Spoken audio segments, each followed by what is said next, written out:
அனைவருக்கும் வணக்கம். Option tricky trade channel மூலம் உங்களை சந்திப்பதில் மிக்க மகிழ்ச்சி அடைகிறேன். நான் உங்கள் சந்தோஷ். நான் செபியில் பதிவு பெற்ற பங்காளர் கிடையாது. இது பயிற்சிக்கான காணொளி. எந்த பரிந்துரையும் நாம் வழங்குவது இல்லை. ஆகஸ்ட் நம்மளுக்கு வந்துட்டு 31ஆம் தேதி வந்துட்டு நம்மளுக்கு வந்துட்டு ஆப்ஷன் டேபிளுக்கு உண்டான கட்டண பயிற்சி துவங்குகிறது. விருப்பமுள்ளவர்கள் 9842610908 என்ற வாட்ஸ்அப்பினருக்கு தகவல் பெற்று நீங்கள் வந்துட்டு அதனுடைய தகவல் பெற்றுக்கொள்ளலாம். நம்மளுக்கு வந்து இதில் வந்துட்டு நம்ம சப்ஸ்கிரைபர்ஸ் நம்ம 30,000 சப்ஸ்கிரைபர்கள் அடைந்ததற்கு காம்போ ஆஃபர் கொடுத்துருந்தோம். அது ஆகஸ்ட் 31 வரை முடியுது. விருப்பம் உள்ளவர்கள் வந்துட்டு அதனை தேர்ந்தெடுத்து கொள்ளுங்கள். கட்டாயமில்ல. இந்த ஆகஸ்ட் 31 வரை அந்த காம்போ ஆஃபர் முடிஞ்சிடும். அதுக்கப்புறம் அந்த காம்போ ஆஃபரில் நம்ம வந்துட்டு ஜீரோ ஹீரோ அட்வான்ஸ்டு கோர்ஸ் நம்ம இணைச்சு கொடுத்துருந்தோம். அது முடிவு பெற போகிறது. நீங்கள் வந்துட்டு ஆகஸ்ட் 31ஆம் தேதி தான் இணையணுன்ட்டு இல்லை, முன்கூட்டியே யாராச்சும் இணையக்கூடிய வாய்ப்பு இருந்தால் அவர்களுக்கு வந்துட்டு நம்ம எப்போ இணையிறாங்களோ அப்போ இருந்தே வந்துட்டு சந்தை எப்படி பார்க்கணுங்கிற ஹிண்ட்ஸை நம்ம கொடுத்து அதற்கு உண்டான அவங்கள வந்து அப்சர்வேஷன் எடுக்கிறதுக்குண்டான வாய்ப்பு அவங்களுக்கு கிடைக்கும். ஆனால் வகுப்பு ஸ்டார்ட் ஆகிறது ஆகஸ்ட் 31ஆம் தேதி தான். அதே மாதிரி எங்களிடம் இணைந்தாலே வெற்றி பெற்று விடலாம் அப்படிங்கிற எண்ணத்தில் பங்கேற்காதீங்க. நம்ம எந்த இடத்துல பை பண்ணலாம், எந்த இடத்துல செல் பண்ணலாம் அப்படிங்கிற விஷயமே இருக்காது. சந்தை எப்படி பார்க்கணும், இதில் உங்களுக்கு சாதகமானோட நீங்கள் பையராக இருக்கலாம் அல்லது செல்லராக கூட இருக்கலாம். அது நீங்கள் பார்க்குற கண்ணோட்டத்தில் நீங்கள் முடிவெடுக்கலாம் அப்படிங்கிறது தான் இது இருக்கும். அதனால் வந்துட்டு எங்களிடம் இணைந்தாலே வெற்றி பெற்று விடலாம் அப்படிங்கிற எண்ணத்தில் பங்கேற்க வேண்டாம். எங்களிடம் கற்றுக்கொள்ள வேண்டும் என்ற எண்ணத்தில் பங்கேற்பவர்கள் பங்கேற்கலாம். வாங்க இன்றைக்கி காணொலி போகலாம். இன்றைக்கி வந்து ஆகஸ்ட் 1ஆம் தேதி இன்றைய தினம் வந்து மாதத்தின் முதல் நாள். இன்றைக்கி வந்து நம்மளுக்கு வந்துட்டு கேப் அப் சந்தையாக கூட கிடைச்சது. கேப் அப் சந்தையாக கிடைச்சதுமே அப்சர்வ் பாயிண்ட் அப்படிங்கிறத நம்ம ஒவ்வொன்றும் எடுத்துக்கணும். நம்மளுக்கு வந்து ரேஞ்ச் அப்படிங்கிறது பார்த்திங்கன்னா நம்மளுக்கு ஓப்பன் சந்தை எங்கே ஆரம்பமாகுதோ அங்கேருந்து தான் ஆக போகுது. அப்போ அங்கேருந்து ஹை டு லோ வந்துட்டு நம்மளுக்கு என்னவாக இருக்க போகுது அப்படின்னா நம்மளுக்கு ரேஞ்சாக இருக்க போகுது. இந்த ரேஞ்ச் இருக்கிறது ஓகே. இப்போ நம்மளுக்கு வந்துட்டு ஒரு கிரிக்கெட் ரசிகர்களுக்கும் கிரிக்கெட்டை பற்றி தெரிந்தவங்களுக்கு இருக்கும். நம்மளுக்கு வந்து ஒரு பேட்டிங் பிச்சாக இருந்ததுன்னா ஒரு ஹை ஸ்கோரை குயிக் டயத்தில் எடுக்கலாம். அதாவது ஒரு இப்போ பார்த்தீங்கன்னு வச்சுக்கோங்க, ஒரு 20-20 மேட்ச்னால் ஒரு 8 ரன் ரேட்லேருந்து ஒரு 10 to 12 மட்டும் கன்வெர்ட் பண்ண முடியும். ஒரு ஹை ஸ்கோரை கன்வெர்ட் பண்ண முடியும். இதே நம்மளுக்கு பார்த்தீங்கன்னா உங்களுக்கு 2020 வேர்ல்டு கப் வந்து நியூயார்க்கில் நடந்தது. அது வந்து தற்போது அமைச்ச பிச்சு பார்த்தீங்கன்னா 2020 மேட்ச்னாலே ஒரு அதிரடிக்கு பேர் போனது. அப்போ அங்கே வந்து ஆவரேஜ் ஸ்கோரே பார்த்தீங்கன்னா 100லிருந்து 110 தான் ஒரு ஆவரேஜ் ஸ்கோரே கொடுத்தாங்க 20 ஓவர்ஸில். அப்போ ரன் ரேட் பார்த்தீங்கன்னா உங்களுக்கு 5.5 அந்த ரேஞ்சு தான் நம்மளுக்கு வருது. அப்போ 6 ரன் ரேட்டே அங்கே என்ன பண்ணல, பால் டு பாலோட ரேட்டே இங்கே டச் ஆகலை. அப்போ அந்த மாதிரி இது தான் நம்ம வந்து இம்ப்ளைடு வாலட்டிலிட்டி அப்படின்னு கொடுக்குறோம். இது இம்ப்ளைடு வாலட்டிலிட்டி அதிகமாக இருந்ததுன்னா ஒரு high score game probability, high score கேமில் கூட ஆல் அவுட் ஆனால் ஸ்கோரை எடுக்க முடியாது, அது ப்ராபபிலிட்டி. அப்போ பேட்டிங் பிச்சில் அதிக ஸ்கோர் எடுக்கக்கூடிய வாய்ப்பு இருக்குது. அதே பவுலிங் பிச்சில் வந்துட்டு நம்மளுக்கு ஸ்கோர் வந்து அதிகமாக எடுக்க முடியாது, ஒரு பவுலர்ஸோட கை வாங்கி இருக்கிற மாதிரி இருக்கும். அப்போ அதுபோல் நேற்று வந்து பார்த்திங்கன்னா இம்ப்ளைடு வாலட்டிலிட்டி அதிகமாக இருந்தது. கால் சைடு வந்துட்டு அதிகமாகவும் இருந்தது, இம்பேலன்ஸ்டு இம்ப்ளைடு வாலிட்டி சொல்லுவோம். கால் சைடு அதிகமாகவும் புட் சைடு வந்து கம்மியாகவும் இருந்தது. அப்போ இது வந்துட்டு ஒரு கன்வெர்ட் பண்ணக்கூடிய வாய்ப்பு இருக்குது. அதாவது கால் செல்லர் பேனிக் ஆகக்கூடிய வாய்ப்பு இந்த இடத்துல அதிகமாகவே இருந்தது. அப்போ அதற்கு தகுந்த மாதிரி கேப் அப் நடந்துட்டாங்க. ஓப்பனுக்கு அப்புறம் ஒரு பெருசாக ரியாக்ட் பண்ணக்கூடிய வாய்ப்பை தவறிட்டாங்க.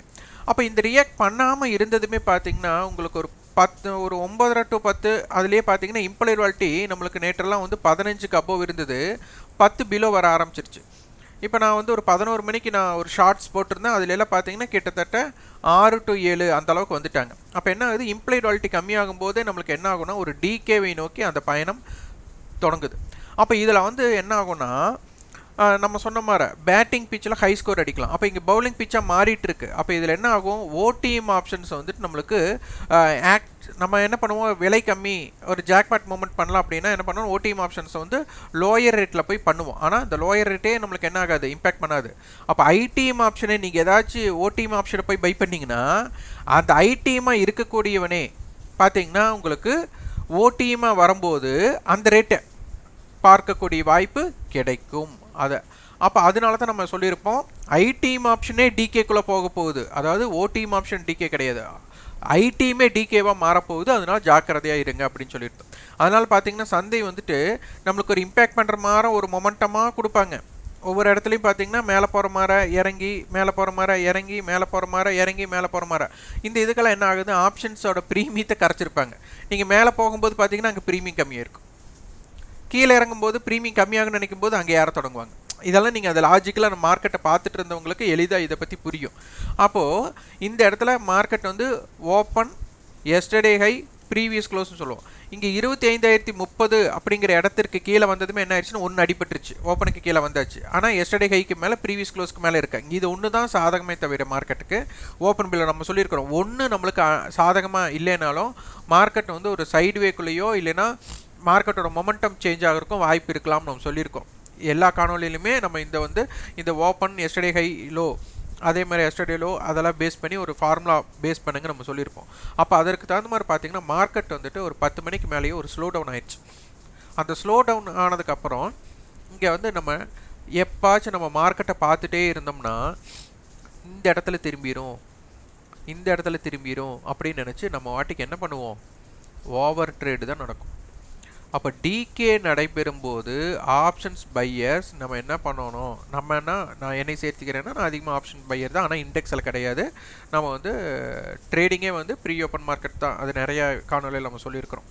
அப்போது இந்த ஆப்ஷன்ஸ் பையர்ஸ் ஆக இருக்கிறவங்களுக்கு வாய்ப்பு ரொம்ப கம்மி. இதில் வந்து நம்மளுக்கு என்ன பண்ணிடணும்னா முதல் வந்து பார்வையாளராக மாறுறதுக்கு தான் பார்க்கணும். இதில் போய் நான் சுனாமிலேயே நான் நீச்சல் அடிப்பேன் அப்படின்னு நம்ம போராடணும் அப்படின்னா நம்ம இருப்போமா இல்லையா அப்படிங்கிறது நம்ம தான் முடிவு பண்ணிக்கலாம். அந்த இடத்துல நம்ம திறமை. அப்போது நம்மளுக்கு வந்துட்டு எந்த இடத்துல நம்மளுக்கு தாக்கம் இருக்கோ அங்கே நம்ம வந்துட்டு முற்படணும். எங்கே நம்மளுக்கு தாக்கம் குறைவாக இருக்குது, கிரிக்கெட்டில் பார்த்தீங்கன்னு வச்சுக்கோங்க, டெஸ்ட் மேட்ச்சில் பார்த்தீங்கன்னா நிறைய பால் பேட்லேயே படக்கூட மாட்டாங்க. டெஸ்ட் மேட்ச்சில் பார்த்தீங்கன்னா பாலை விக்கெட் கீப்பருக்கே விட்டுருப்பாங்க. அப்போ அவங்களுக்கு பேட்டிங் தெரியாதுன்ட்டு இல்லை. டெஸ்ட் மேட்ச்னால் நீண்ட நேரம் விளையாடணும். அப்போ நீண்ட நேரம் விளையாடும் போது தெரியாதனமா நம்மளுக்கு வந்துட்டு ஒரு பேட் பாலை நம்மளுக்கு அமைஞ்சிருச்சுன்னா எட்ஜ் ஏறி நம்மளுக்கு வந்துட்டு ஸ்லிப்பில் கேட்ச் போகிறக்கு வாய்ப்பு அதிகமாக இருக்கும். அதனால் வந்துட்டு நீண்ட நேரம் விளையாடணுங்கிறக்காக நம்மளுக்கு தேவையான பாலை மட்டும்தான் பேட்டில் டச் பண்ணுவாங்க, நம்மளுக்கு தேவையில்லாத பாலை வந்துட்டு விட்டுருவாங்க. இங்கே பேட்லேயே டச் பண்ணல, இவன் ஒரு பேட்ஸ்மேனே கிடையாதுன்ட்டு பேசுகிறவங்க பேசிக்கலாம். ஆனால் அங்கே டெஸ்ட் மேட்ச்சுக்கு நம்மளுக்கு என்ன தேவை, நீண்ட நேரம் அங்கே கிரவுண்டில் இருக்கணும், பிச்சில் நின்று விளையாடணும். அப்போ அதுபோல் நம்ம நீண்ட நாள் ஆப்ஷன் வர்த்தகம் நம்ம செய்யணும் அப்படின்னா கரெக்டான ட்ரேடுனா நம்ம நினச்சது நடக்கிற ட்ரேடுக்கு நம்ம போகணும். நம்ம நினச்சதுக்கு மாறுபட்டு நடக்கிறதுக்குண்டான ப்ராபபிலிட்டி அதிகமாக இருக்கிற ட்ரேடை நம்ம என்ன பண்ணக்கூடாது, முதல் தவிர்க்க தெரியணும். அதுதான் ரொம்ப ரொம்ப முக்கியம். இந்த இடத்துல நம்மளுக்கு வந்து கேப் அப் நடந்திருக்கு. கேப் அப் நடந்ததுக்கப்புறம் ஒரு கால் செல்லரை வந்து பேனிக் ஆகணும். அந்த பேனிக் நடக்கலைங்காட்டி தான் இந்த சைடுவே வந்தது. உடனே வந்துட்டு ஒரு ப்ராஃபிட் புக்கிங் அப்படின்னு வந்துருந்ததுன்னா மார்க்கெட் இறங்கியிருக்கும். ஆனால் ப்ராஃபிட் புக்கிங் வர அளவுக்கு கால் ஆப்ஷனில் இன்றைக்கி மார்க்கெட் கேப் அப் ஆனதற்குண்டான கால் ஆப்ஷனில் உண்டான ப்ரீமியம் கொடுக்கவே இல்லை. அதையும் நீங்கள் பார்த்துருந்தால் உங்களுக்கு தெரியும். பார்த்தீங்கன்னா இந்த டேபிளில் 25,000 கால் இருந்தாங்க. அப்போ அந்த 25,000 காலையே நீங்கள் வந்து யோசித்து பாருங்கள், நேற்றுக்கு இன்றைக்கி என்ன நடந்ததுன்ட்டு தெரிஞ்சுக்கலாம்.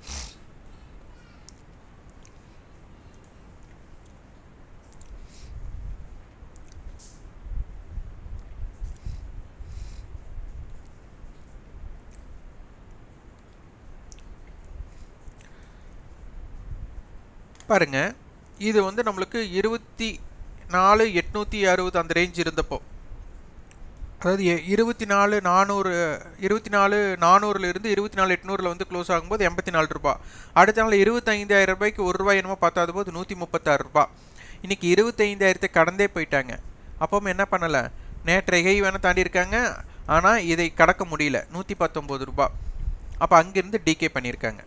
இங்கே பார்த்தீங்கன்னா தெரியும், 10 ரூபாய் லோ இருந்தாங்க. மார்க்கெட் 24,410 லோ வச்சுட்டு வரும்போது 10 ரூபாய் இருந்தாங்க. இன்றைக்கி ₹1 வந்திருக்காங்க. இதைத்தான் நம்ம வந்து பல நாளாக சொல்லியிருக்கிறோம். மார்க்கெட் வந்துட்டு மார்க்கெட்டோட லோவுக்கும் கால் ஆப்ஷன்ஸோட லோவுக்கும் சம்மந்தமே கிடையாது. மார்க்கெட் எங்கே வேணாலும் இருக்கலாம்.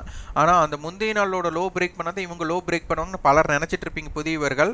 அதனால் அது அப்படி கிடையாதுங்கிறதால காணொலியில் பதிவு பண்ணிட்டு வந்துருந்தோம். அப்போ இதையெல்லாம் நம்ம புரிந்து கொள்ள வேண்டும். இம்ப்ளைடு வாலிட்டி நம்மளுக்கு கம்மியானதை நீங்கள் அப்படியே புரிஞ்சுக்கணும். அப்புறம் ஆப்ஷன் செயினோட ஃபார்மேஷனை பற்றி சொல்லியிருந்தோம். இங்கே பார்த்தீங்கன்னா உங்களுக்கே தெரியும், 25,010 நம்மளுக்கு வந்துட்டு முடிஞ்சிருக்கிறாங்க. உடனே 25,000 கால் 25,000 புட்டுக்கு வந்து 50 ரூபா வித்தியாசம். பாருங்கள், ஃபார்மேஷன் 10 ரூபா, இவங்க வந்துட்டு 39 ரூபா 10 காசு. இதுதான் நம்ம எக்ஸ்பைரியில் முடிய போகுது எங்கே இருக்கிறாங்களோ. அப்போ வந்து நம்மளுக்கு வந்துட்டு வீண் பேச்சாளர்கள் என்ன சொன்னாங்க, எங்கே முடியுதுன்னு தெரியாமல் நம்ம எப்படி கணிக்க, எங்கே முடிஞ்சாலும் இப்படித்தான் முடிய போகிறாங்கன்னு தெரிஞ்சால் தான் அதற்கு தகுந்த மாதிரி நீங்கள் இருக்க முடியும். நான் இதுக்காக 25,500 நான் போய் பை பண்ணிவிட்டு எனக்கு ப்ராஃபிட் வரட்டுன்னு நினைக்க முடியுமா? அப்போ இறுதியில் இப்படித்தான் நடக்க போகுதுங்கிறத நம்ம ஃபஸ்ட்டு தெரிஞ்சுக்கணும்.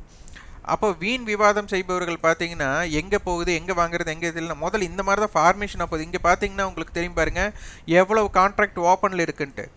அப்போ எத்தனை பேர் வாங்குறாங்க, எத்தனை பேர் விற்கிறாங்கங்கிறது இங்கே முக்கியமே கிடையாது. வேல்யூம் அதிகமாக, ஓப்பன் இன்ட்ரெஸ்ட் அதிகமாக, நியூஸ் முக்கியமாக அப்படிங்கிறது இல்லை. எப்படி இருந்தாலும் ஸ்பாட் எங்கே இருக்குதோ அதற்கு தகுந்த விலை தான் இங்கே தர போகிறாங்க அப்படிங்கிறது தான். இது அப்படியே 100 பாயிண்ட்டுக்கு பார்த்தாலும் உங்களுக்கு அப்படி தான் இருக்கும். 25 100லேருந்து கன்வெர்ட் பண்ணுங்கள். இது 10 ரூபானா இது 90 ரூபா. இதே 24,950 25,050 100 ரூபா. அப்போ இவன் எவ்வளோ இருப்பான், 60 ரூபா இருக்க போகிறான், இவன் 40 ரூபா இருக்க போகிறான். இப்படி தான் அவங்க பிரிச்சுக்க போகிறாங்க. இதை தான் நம்ம ஆப்ஷன் செயின் ரகசியம்னு கொடுத்துருந்தோம். இது யாரெல்லாம் பார்த்தாங்களோ அவங்களுக்கு வெளிப்படையாக இது தெரிய போகுது. அப்போது இதை முதல்ல புரிஞ்சுக்கணும். நேற்றே லைவில் வந்துட்டு லெவல்ஸ் எடுக்கலாம் அப்படின்றது ஆப்ஷன் கிரீக்ஸ்குள்ளே போயிட்டோம். அது வந்துட்டு நம்ம டாப்பிக்கு நம்ம சொல்லி வந்ததும் இதற்கு ஒரு மாறுபட்டாயிருச்சு. இன்றைக்கி வந்து முடிந்தால் இன்றைக்கி லைவில் வந்துட்டு நம்ம இது பண்ணுறோம். ஆனால் உங்களுடைய ஆதரவு எப்படி இருக்குது அப்படிங்கிறது தான் முக்கியம். நீங்கள் வந்துட்டு ஆதரவு தெரிவித்தால் இன்றைய லைவில் மீண்டும் வந்து அது லெவல்ஸ் எடுக்கிறத பற்றி நம்ம பார்க்கலாம்.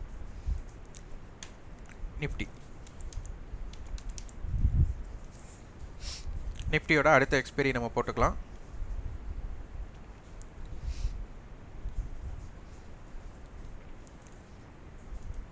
ஆகஸ்ட் 8. இதில் வந்து பார்த்திங்கன்னா 25,000 கால் 25,000 புட் அப்போ ஒரு ஸ்ட்ராடலாக கொடுத்துட்டாங்க. அடுத்து 25,500 கால் 25,100 கால் 25,200 கால் 24,900 புட்டெல்லாம் கொடுத்துருக்காங்க. அடுத்து 24,000 புட் கொடுத்துருக்காங்க. எதுவாக இருந்தாலும் நம்மளுக்கு நெகட்டிவ் ஜோனில் முடிஞ்சிருக்காங்க. அப்போ 25,000 அப்படின்னு கொடுத்ததுனால 25,000 கால் 220 ரூபா ஹை. அப்போ 25,220. 25,000 புட் 182 ரூபா. அப்போ 200ன்னு வச்சுட்டாலும் கூட 24,800. அப்போ இந்த ஜோன் இப்போ இது ஃப்ரைடே இருக்கிறதுனால பார்த்திங்கன்னா நாளைக்கு இது வர பார்த்திங்கன்னா நம்மளுக்கு வந்து வெள்ளிக்கிழமை வந்து நம்மளுக்கு ஒரு சைட்வே தாக்கமாக ரேஞ்ச் அதிகமாக ஃப்ளை மார்க்கெட். போன வாரம் வந்து நம்மளுக்கு ஃப்ளை மார்க்கெட்டாக இருந்தது வெள்ளிக்கிழமை. இந்த டைம் எப்படி இருக்குன்னு நம்ம பார்க்கலாம். பார்த்திங்களா, இதுதான் முக்கியம். 25,000 இவங்க க்ளோஸ் ஃபியூச்சர் இருக்கிறதுனால தான் இந்த 25,000 அப்படிங்கிறது ஒரு சேம் ப்ரைஸாக இருக்குது. அப்போ இதை நீங்கள் முதல்ல புரிஞ்சுக்கிட்டால் மட்டும்தான் இதனை பற்றி ஆய்வுகள் நீங்கள் மேற்கொள்ள முடியும். இது ரொம்ப ரொம்ப முக்கியம். அப்போ 25,000 150 25,150 இங்கே 24,850. அப்போ இந்த ஜோன் நம்மளுக்கு ரொம்ப முக்கியமான ஜோனாக பார்க்கப்படுகிறது. இம்ப்ளைட் வால்யூட்டி எப்படி இருக்குன்னு பார்த்தலாம். இம்ப்ளைட் வால்யூட்டி நம்மளுக்கு இதில் 8 இம்ப்ளைட் வால்யூட்டி 8 இருக்குது. இங்கே புட் சைடு வந்து அதிகமாக இருக்குது. இப்போ மார்க்கெட்டை பொறுத்தவரை இம்ப்ளைட் வால்யூட்டி கால் சைடு கம்மியாகவும் புட் சைடு வந்துட்டு நம்மளுக்கு அதிகமாக இருக்குது. அப்போது இந்த இடங்களில் வந்துட்டு மார்க்கெட் வந்துட்டு ஒரு நாளை தினம் வந்து ஒரு கீழே ஒரு நெகட்டிவ் ஓப்பன் அந்த மாதிரி நடந்தாலே என்ன ஆகும்னா புட் செல்லர் பேனிக் ஆகக்கூடிய வாய்ப்பாக இருக்கும். இதே கேப் அப் ஆச்சுன்னா புட் செல்லர், ஏன்னா இங்கே இம்ப்ளைட் வால்யூட்டி ஜாஸ்தியாக இருக்குது. அப்போ புட் செல்லருக்கு வந்து என்ன ஆகும், அவங்களுக்கு டிகே ஆகுது, அவங்களுக்கு லாபமாக மாறக்கூடிய வாய்ப்பும் இருக்குது. அப்போ இந்த இடத்துல ரொம்ப யோசிக்கணும். இம்பேலன்ஸ்டு இருக்கும்போது ஒரு மொமெண்டம் அமைஞ்சால் அமையலாம். ஆனால் 8 கால் சைடு 8 அப்படிங்கிறது ரொம்ப குறைவான ஒன்று. அப்போ இந்த இடத்துல வந்துட்டு கால் செல்லரை பொறுத்தவரை இந்த இடத்துல கம்மியாக தான் இருக்கிற வாய்ப்புகள் அதிகம். ஏன்னா இங்கே டைம் டிகே இல்லை. ஏன்னா இங்கே யோசிச்சு பாருங்கள், ஒரு பொருள் 10 ரூபாயிலிருந்து 20 ரூபா இருக்குன்னா அங்கே டைம் வேல்யூ 10 ரூபா அதிகமாக இருக்குது. அந்த ப்ரீமியம் திருடர்களுக்கு வாய்ப்பு இருக்குது. இங்கே 10 ரூபா பொருள் 11 ரூபாய்க்கு வியாபாரம் நினச்சின்னா 1 ரூபா தான் டைம் வேல்யூ இருக்குது. அப்போ அந்த திருடர்களுக்கு இது வேணுமா அப்படிங்கிறத கொஞ்சம் யோசிக்கணும். அப்போ இதை கொஞ்சம் நீங்கள் யோசித்தால் இதிலிருந்து பல ரகசியங்கள் உங்களுக்கு வெளிப்படும். இப்போ டைம் வேல்யூ படி பார்த்தா நம்மளுக்கு கால் சைடு வந்து நம்மளுக்கு டைம் வேல்யூ அதிகமாக தெரியுது. அப்போ கால் சைடு டைம் வேல்யூ அதிகம் போது நம்மளுக்கு வந்து ஒரு பாசிட்டிவ் ஓப்பன் கிடைக்கக்கூடிய வாய்ப்புகள் உள்ளது.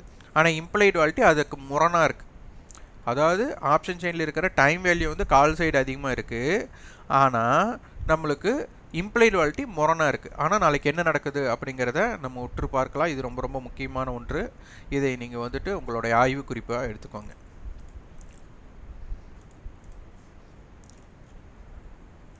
Bank Nifty